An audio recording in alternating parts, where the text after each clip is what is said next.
person, at least for a few days, you get some bliss.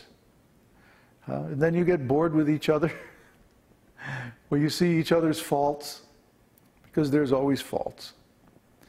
And then things cool down and it becomes boring.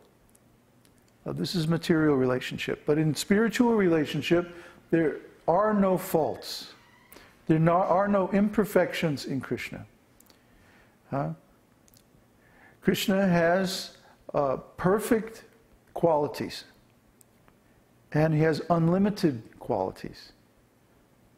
Unlimited transcendental qualities. And we never get tired of this. We never become bored with Krishna. Because Krishna has these qualities in quantity as deep as the ocean. Like a bottomless ocean without any limit. So Krishna's qualities are not a part of this material world. In fact, the qualities that we experience in this material world are simply a subset or a tiny, tiny sample of Krishna's actual qualities. See, Krishna has so many nice qualities.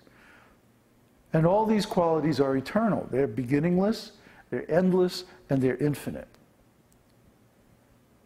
So we cannot understand this thing with our tiny brain.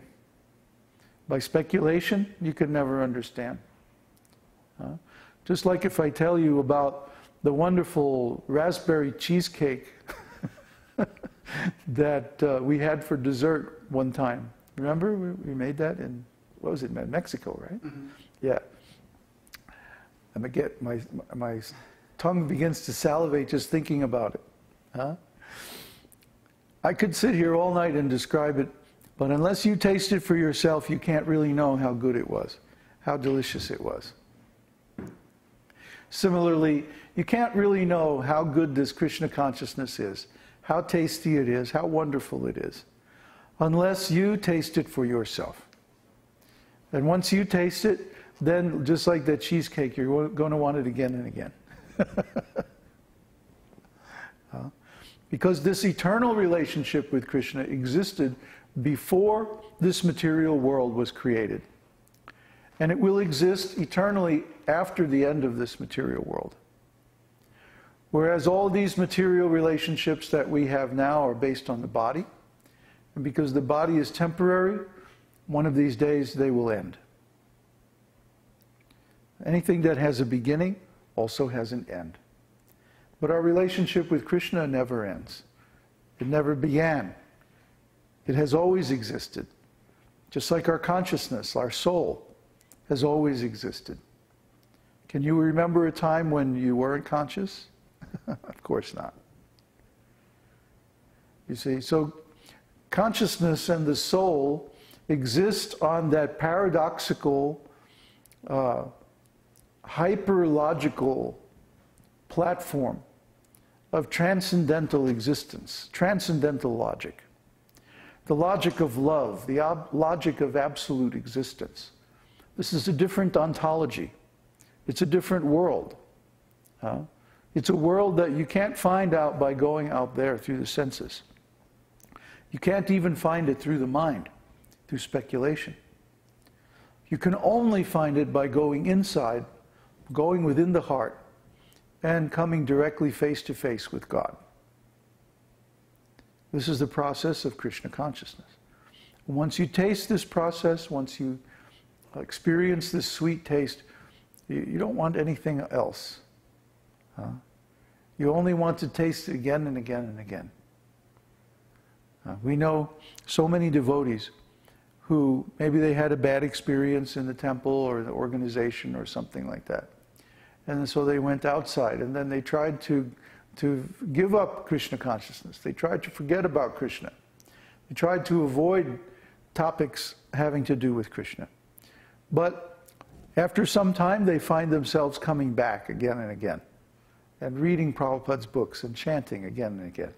They can't stay away for very long. Because the taste of this Krishna consciousness is so nice. When the soul, being pure consciousness, is in touch with the dull material energy, then there's suffering, a very deep existential suffering of the soul, because there's no reciprocation. There's really no relationship between the soul and material objects. If we imagine some relationship between ourselves and the material world, we do so at the price of denying our real nature, of pretending that we're this material body.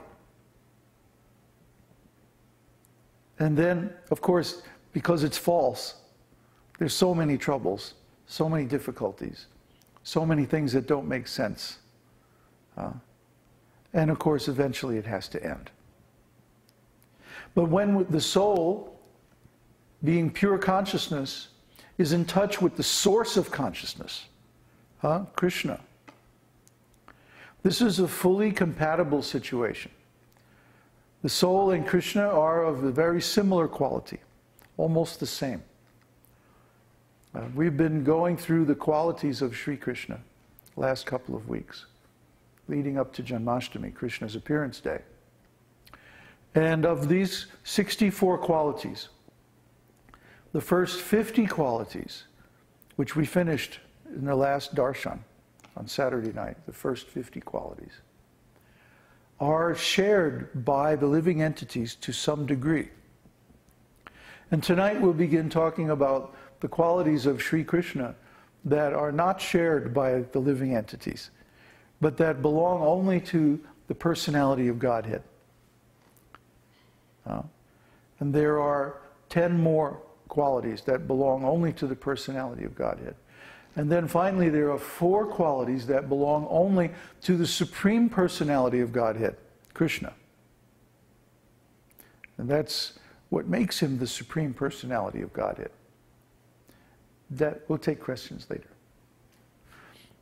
That's what makes him the Supreme Personality of Godhead, is that he has these special transcendental qualities that not even Narayan, not even Vishnu, not even Lord Ramachandra can display. Not even Balaram, his first expansion, can display these qualities. Therefore, we can understand from this analysis of the qualities of Śrī Kṛṣṇa that he is the original source from which everything else has come. Janmadhyasya yataha. That's the Vedānta-sūtra, the first sutra. The prelude of Vedānta-sūtra is, now let us inquire into Brahman. Atato Brahma Jignasa. So if we inquire, then what will be the answer? He is the source of everything. Janmadhyasya yataha, from which everything has taken birth, including ourself. And because we are similar in quality to Śrī Kṛṣṇa, when we're in contact with him, then we feel happy. We feel the normal condition of the spirit soul. We don't hanker for any outside material pleasure. We don't accept any material attachments or material designations. We don't identify with any material objects, such as the body and so on. And because of this, we experience tremendous freedom, detachment. Because why? We are not in touch with the sources of suffering. The material world, the material body, the material mind. Instead, we're in touch with the source of bliss, Krishna. Krishna means the ocean of pleasure, the reservoir of bliss, the source of everything wonderful, of everything good. And when we're in touch with Krishna, then we naturally feel happy. We don't require any sense gratification to be happy. Actually, the sense gratification is not happiness. It's simply dull, to dull our senses so that we're less aware of the suffering of the material world. But the suffering is there anyway, just in the background for a few minutes, and then it comes right back again. So we can't get satisfaction from this material world.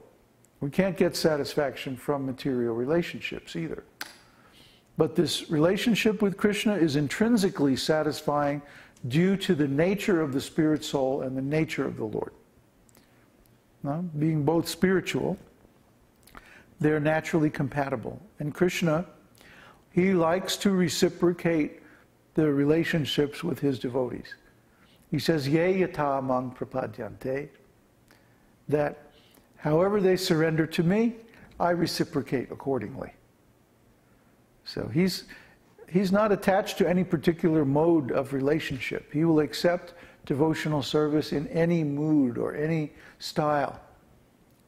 As long as we follow the principles given in the scriptures, as long as we follow the system that Krishna has given of approaching a bona fide guru situated in the lineage from Krishna himself, and surrender, perform devotional service, and place relevant inquiry